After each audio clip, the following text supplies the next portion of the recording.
Amados irmãos, a paz do Senhor esteja com os irmãos, em nome de Jesus. Hoje nós estamos gravando aqui num ambiente mais intimista, uma filmagem um pouquinho mais escura, mas o que importa mesmo é o estudo da palavra, o que importa mesmo é que o Evangelho de Jesus seja pregado, né, meus irmãos, de todas as formas. Para mim é sempre uma alegria muito grande estar aqui, podendo trazer o nosso estudo, podendo estar trazendo aqui, né, aquilo que o Espírito Santo nos toca, aquilo que nós tiramos de entendimento do Evangelho para poder estar comungando com os irmãos, mas sempre clamando ao Espírito Santo de Deus que o discernimento, né, esteja presente a todo momento. Tanto o discernimento para mim, esse aqui que vos fala, em poder estar entendendo aqui um pouquinho do Evangelho, bem como o discernimento dos irmãos para estarem recebendo essa palavra. Então, é por isso que eu gostaria de iniciar hoje fazendo uma breve oração aqui ao Espírito Santo. Em nome de Jesus, meu Deus, clamamos a Ti para que Teu Espírito Santo esteja conosco, nos dando discernimento espiritual para entendimento do Teu Evangelho, para entendimento da Tua Palavra, para que possamos ser edificados, para que possamos estar buscando o reino de Deus acima de tudo, para que através da comunhão entre os irmãos nós possamos estar buscando o discipulado de Jesus, para que possamos caminhar aqui, nesse mundo, seguindo os passos, os ensinamentos que Jesus Cristo, nosso Senhor e Salvador, nos deixou. Em nome de Jesus, agradecemos por essa oportunidade e que a luz do Espírito Santo esteja comigo e com todos os irmãos que estão ouvindo esse vídeo, ouvindo e vendo esse vídeo. Amém.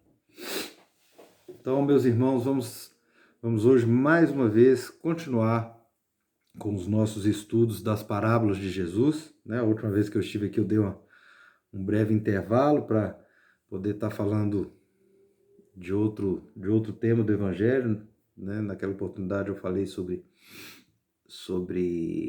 a ressurreição, né, de Cristo, mas hoje nós vamos voltar aqui para o nosso estudo das parábolas e eu vou trazer para os irmãos a parábola do administrador infiel, ou a parábola do mordomo infiel, dependendo, né, da tradução. Ela está no Evangelho de Lucas, no capítulo 16, do versículo 1 ao 13. Então, Evangelho de Lucas, capítulo 16, versículo 1 ao 13, eu vou fazer a leitura aqui para os irmãos. A parábola do administrador infiel. Disse Jesus também aos discípulos: havia um homem rico que tinha um administrador, e este lhe foi denunciado como quem estava a defraudar os seus bens. Então, mandando-o chamar, lhe disse: que é isto que ouço a teu respeito? Presta contas da tua administração, porque já não podes mais continuar nela. Disse o administrador consigo mesmo: que farei, pois o meu senhor me tira a administração? Trabalhar na terra não posso, também de mendigar tenho vergonha. Eu sei o que farei, para que quando for demitido da administração, me recebam em suas casas. Tendo chamado cada um dos devedores do seu senhor, disse ao primeiro: quanto deves ao meu patrão? Respondeu ele: 100 dados de azeite.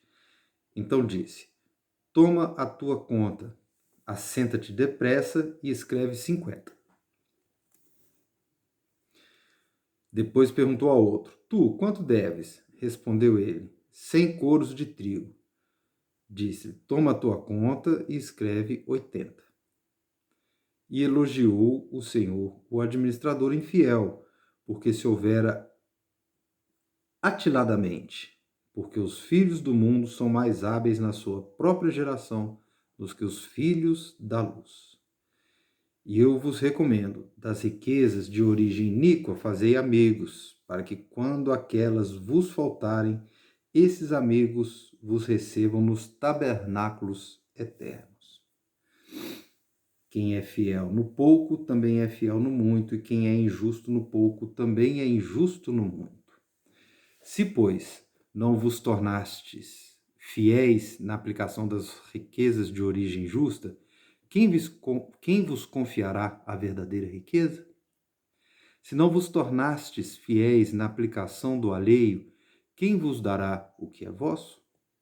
Ninguém pode servir a dois senhores, porque ou há de aborrecer-se de um e amar ao outro, ou se devotará a um e desprezará o outro. Não podereis servir a Deus e às riquezas. Bem? Então vamos lá. Texto, hein? Que parábola é essa de Jesus, né? Eu confesso aos irmãos que a primeira vez que eu li essa parábola, já né, algum tempo atrás, eu fiquei com uma certa dúvida com relação a sua a forma como ela é apresentada. Ela nos dá uma pequena dúvida ali, mas será que esse administrador, né, sendo infiel, ele está sendo elogiado? Mas nós vamos dar uma dissecada na parábola e vamos entender que não é esse o propósito dela, nós temos que nos ater ao propósito. Então tá. Inicialmente é importante dizer que essa parábola é uma parábola que Jesus, como começa lá no versículo 16, disse Jesus também aos discípulos. Mas essa não é uma parábola que foi proferida apenas para os discípulos, né? Ela também foi proferida para os fariseus, para os escribas, para as pessoas que estavam acompanhando, porque esse capítulo 16 ele é uma continuação do capítulo 15. E lá no capítulo 15, lá no início dele, no versículo 1, fala lá, ó, Jesus recebe pecadores. Aproximavam-se de Jesus todos os publicanos e pecadores para os ouvir. E murmuravam os fariseus e os escribas. E como né, Jesus está dando vários ensinos para essas pessoas, porque logo depois disso já começa com várias parábolas, então tem as parábolas do capítulo 15 e o capítulo 16 dá continuidade com essa parábola do administrador infiel, para só depois Jesus vir, né, dando continuidade ali no versículo 14, reprovar os fariseus. Então são parábolas que Jesus ela apresenta como um ensino geral para várias pessoas, e isso é importante a gente ter isso em mente para poder entender a natureza dessa parábola. Então Jesus ali ele estava falando para todo tipo de gente, discípulos, pecadores, fariseus, escribas. Então ele está falando ali de coisas que aquelas pessoas conheciam, mas que o discernimento, o entendimento, como eu orei aqui no início, depende do Espírito Santo de Deus. Então Jesus, ele falando essa parábola, ele conta a história de um administrador infiel, de um mordomo infiel, ou seja, um servo, né, que tinha a prerrogativa de cuidar de todos os negócios daquele seu senhor, daquele seu patrão. E isso era muito comum na sociedade, na forma de organização social daquela época. Né? A gente vê que as pessoas de posses, principalmente se elas tinham muitas posses, e se essas posses elas estavam em locais distintos, nós não tínhamos naquela época telefone, computador, veículo para um deslocamento rápido. Então, normalmente, muitas vezes, dependendo da distância entre as propriedades, os negócios daquele senhorio, ele necessitava de ter um administrador ou mordomo, né, como as traduções trazem, para gerir aquele negócio, para tocar aquele negócio. E a pessoa tinha total liberdade para tocar, porque o dono mesmo, ele não estava lá, ele não ficava no local. E sempre, quando ele ia, se prestavam contas dos negócios. E nesse caso aqui, o senhorio, o patrão, nessa parábola, ficou sabendo, né? Mandaram chamar, tinha um administrador, e esse lhe foi denunciado como quem estava a defraudar os seus bens. Ou seja, chegaram para ele e falaram, você não está lá, mas o seu administrador lá está te roubando mesmo, tá defraudando. Defraudar ali é dilapidar, roubar, né? Ou seja, trazer prejuízo para o senhorio. Então, esse senhorio, sabendo disso, né, que o seu administrador estava esbanjando ali seus bens, ou seja, fazendo uma gestão ruim, uma gestão fraudulenta, uma péssima gestão, o próprio patrão já chamou esse administrador e já falou, olha, presta contas de tudo, porque já não pode mais continuar nela, ou seja, demitiu mesmo, mandou embora. E aí o que aconteceu? Esse administrador, já sabendo que ele tinha perdido o emprego, já sabendo que ele tinha sido descoberto, né, que não tinha mais o que fazer, ele teve essa ideia. Né? De qual foi a ideia que ele teve? Já que ele estava perdendo o seu emprego, vamos fazer um paralelo com os tempos de hoje, seria assim, como se ele estivesse sendo demitido por justa causa, né? Não teria ali seus direitos trabalhistas em toda a sua plenitude. E ele, sabendo disso, o que ele pensou? Pensou em tirar o maior proveito possível, né? Bom, já que eu perdi mesmo, já que eu, né, não vou ter mais esse emprego, vou tentar me organizar. E aí ele chamou os devedores, né, do patrão e fez essa fraude. Ou seja, se um devedor, já que ele ia prestar contas, o patrão não sabe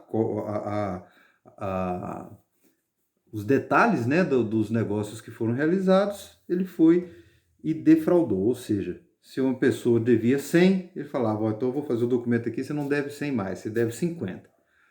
Obviamente ele ficou com haveres ali daquela outra pessoa, né? Não entra-se em detalhes, mas se dividiu pela metade, então a outra metade está sendo lucro entre esse administrador e entre aquele que está recebendo o benefício, e a mesma coisa ele fez com o outro devia 100, ele colocou 80. Ou seja, Jesus está contando uma história de uma pessoa infiel, uma pessoa que estava fraudando o seu Senhor. Então, esse é o significado da parábola. Esse é o significado da parábola. Jesus ele utiliza um exemplo negativo, né, de um administrador infiel para nos exortar que nós devemos fazer justamente o contrário. Nós devemos ser fiéis, diligentes, né, sobre as coisas do Evangelho. Então, é uma parábola que expressa uma advertência sobre a forma diligente com que a vida cristã deve ser vivida. Diligente no sentido de sermos fiéis naquilo que nós aprendemos, de sermos fiéis naquilo que o Evangelho nos ensina, de sermos fiéis em termos apenas um Senhor e Salvador, no caso, nosso Senhor, Jesus Cristo. A parábola não fala se os devedores perceberam que estavam participando de uma fraude ou não. Se o desconto, às vezes eles podiam pensar que o desconto era legítimo. Mas tudo indica que houve ali um conluio, houve ali uma trama, né, para que o mordomo ficasse tranquilo ali depois da sua demissão, pelo menos durante um tempo, porque não existe outra justificativa dele conceder esses descontos se não seja para ter um benefício próprio, né? Porque senão o beneficiado seria apenas aquele devedor. O que estava devendo 100 vai pagar 50, o que estava devendo 100 vai pagar 80, ele já está beneficiado. Mas então esse administrador infiel tem duas hipóteses. Ou ele já estava levando uma vantagem ali ao fazer aquela negociata, ou ele estava já preparando uma vantagem futura para na hora que ele precisasse, ele poderia recorrer. Agora eu estou precisando, eu te ajudei, você me ajuda aqui. O verdadeiro toma lá da cá, né? E aí, o versículo 8 é que traz essa colocação, olha só. Ao perceber, né, que o seu administrador havia feito essa trama, o patrão também não podia fazer mais nada, né? Ele não tinha como comprovar que essa trama foi perpetrada, porque todos os negócios estavam na mão do mordomo. Então a única coisa que ele pôde fazer era o quê? Reconhecer a astúcia, reconhecer a velhacaria, reconhecer a esperteza desse mordomo. Tanto que ele até chega a elogiar, né? Olha aqui o versículo 8. E elogiou o Senhor o administrador infiel, porque se houvera atiladamente, né? Atiladamente aqui, astuciosamente, né? Agiu com esperteza, porque os filhos do mundo, vejam bem, porque os filhos do mundo são mais hábeis na sua própria geração do que os filhos da luz. Então aqui Jesus já começa a trazer o que ele verdadeiramente está querendo dizer com essa palavra. Muita gente tem dificuldade, quando eu falei no início, de entender essa palavra, justamente por causa desse versículo, quando fala que o Senhor e elogiou o Senhor o administrador infiel, como se esse Senhor fosse Jesus e Jesus estivesse elogiando a atitude daquele mordomo infiel. Não, não. Que Jesus, isso é uma interpretação que não corresponde com o ministério de Jesus e não corresponde também, como nós veremos adiante, com a conclusão da parábola. Então tem que se ter muito cuidado com esse versículo 8 e 9, porque ali Jesus ele está falando com uma plateia ampla. Então quando ele fala que o Senhor elogiou o administrador, ele elogiou no sentido de que, é o que ele falou, que aqueles que são do mundo são mais hábeis em gerir negócios do que aqueles do Filhos da Luz, ou seja, aqueles que estão preocupados com a riqueza, muitas vezes eles têm muito mais habilidade em lidar com essa riqueza terrena do que aqueles que são filhos da luz e que têm uma riqueza espiritual que vale muito mais do que essa riqueza terrena, mas que às vezes essa riqueza espiritual é negligenciada. Então, no caso, o administrador da riqueza espiritual que somos nós seremos infiéis se nós negligenciarmos essa riqueza. Enquanto um aqui ele negligenciou o patrão em proveito próprio, se nós formos infiéis, nós vamos estar negligenciando a nossa salvação espiritual. Aqui, olha. E o versículo 9. E eu vos recomendo, das riquezas de origem iníqua, fazei amigos, para que quando aquelas vos faltarem, esses amigos vos recebam nos tabernáculos eternos. Olha só. Olha que passagem forte. Se você se preocupar, o entendimento desse versículo, assim, ó, se das riquezas de origem iníqua fazer amigos. Então você está se preocupando mais com as riquezas terrenas do que com as riquezas espirituais. Então você vai fazer esses amigos aqui da riqueza terrena, como o administrador infiel fez. Só que aí, quando essa aqui faltar, você vai procurar esses amigos para você receberem nos tabernáculos eternos. Agora, esses amigos, em quais tabernáculos eternos eles vão estar? Eles não vão estar no reino, porque eles são iníquos. Ou seja, eles não vão receber o infiel. Entenderam?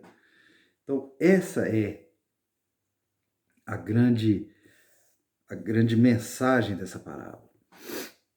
Então, algumas pessoas, como eu disse, pensam que Jesus está elogiando a desonestidade do mordomo infiel. Não, não tem nada a ver, isso não é verdade.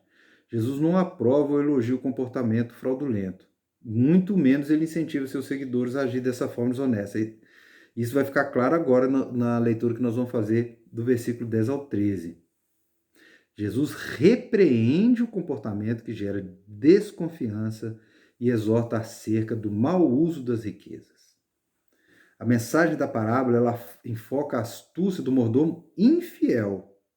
Assim, seu significado indica que muitas vezes as pessoas iníquas se mostram mais precavidas do que os crentes.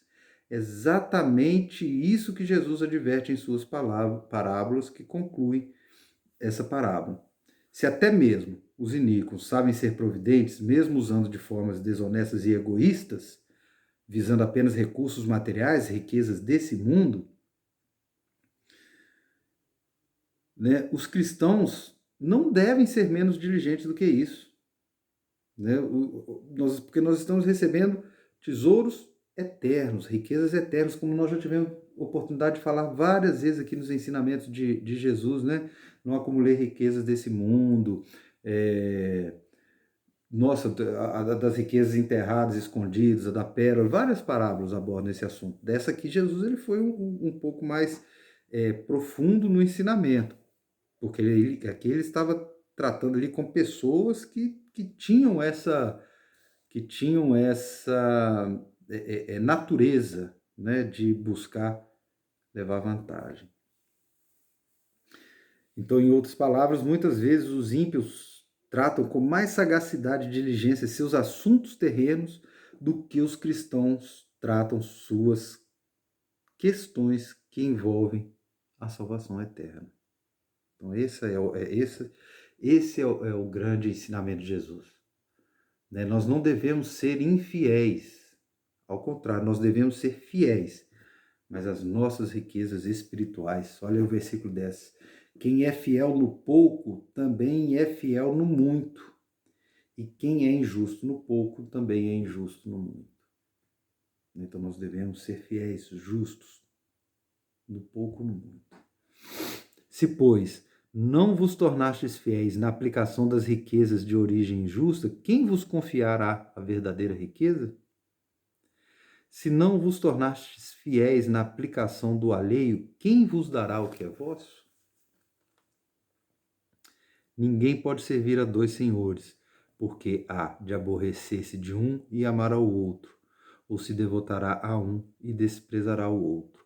Não podereis servir a Deus e às riquezas. Em outras traduções, no lugar de riquezas vem a palavra mamon, que é uma entidade, um deus da época lá, assírio, salvo engano, que representava justamente a parte da riqueza, da prosperidade material.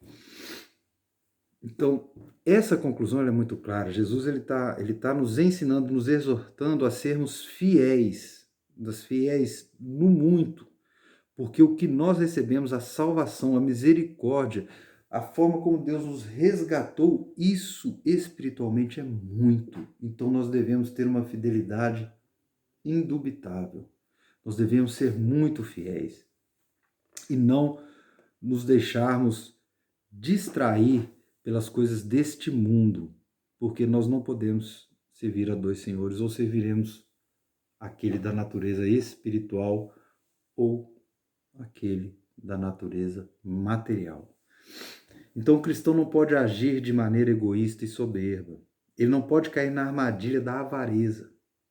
Ao invés disso, o cristão deve construir bons relacionamentos que terão implicações eternas. Isso significa que a piedade, a generosidade devem caracterizar a vida cristã, de modo que o principal objetivo de nós, discípulos de Jesus, é conduzir as pessoas a Cristo através do anúncio do Evangelho, da forma que Deus nos orientar e para aquelas pessoas que o Espírito Santo trouxer até nós.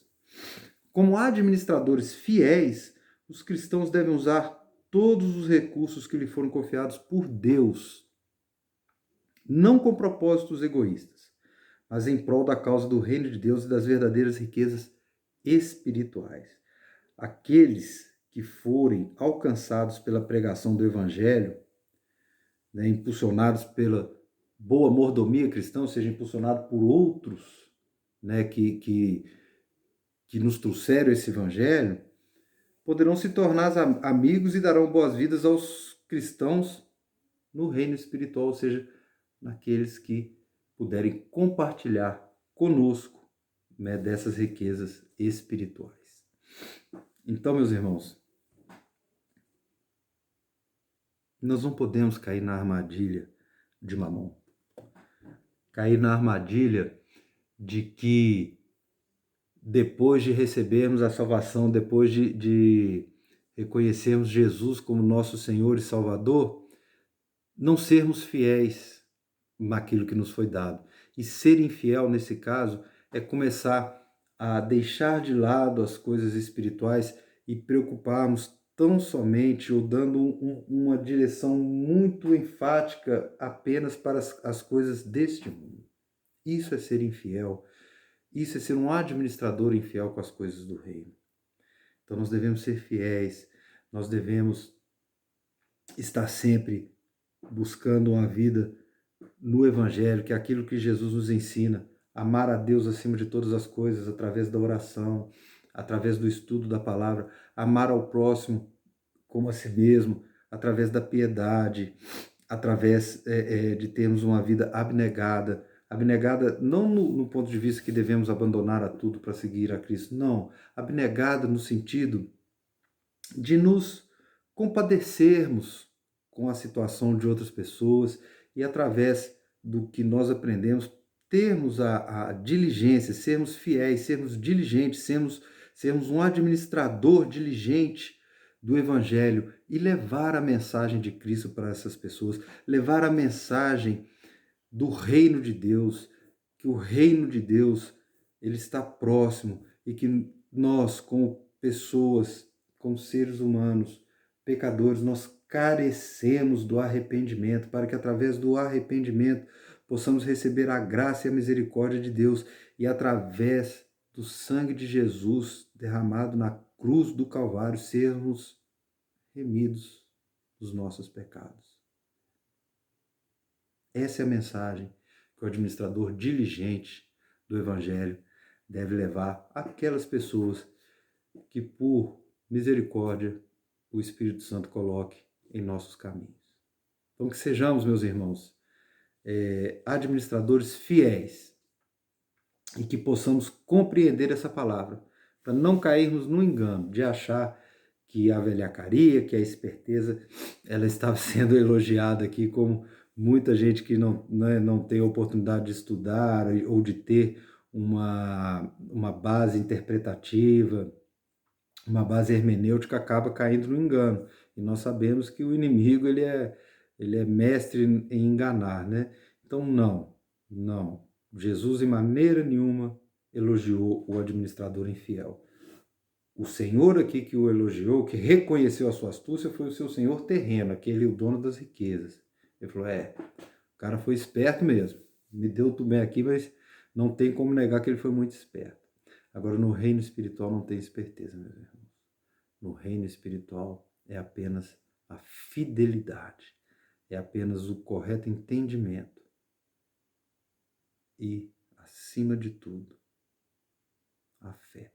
Porque através da fé em Jesus Cristo, nós vamos ter uma vida de oração, nós vamos ter uma vida de entendimento espiritual e não por nossa capacidade, mas pela capacidade que vem do alto, nós conseguiremos nos mantermos fiéis ao Evangelho de Jesus Cristo. Então essa era a mensagem que eu queria trazer aos irmãos hoje. Espero que ela possa frutificar, render frutos no coração dos irmãos e que todos tenham o verdadeiro entendimento, né, dessa parábola e que possamos absorver o seu ensinamento para os dias de hoje e continuarmos sendo fiéis na administração dos bens espirituais do nosso Senhor Jesus Cristo. Um grande abraço e até a próxima.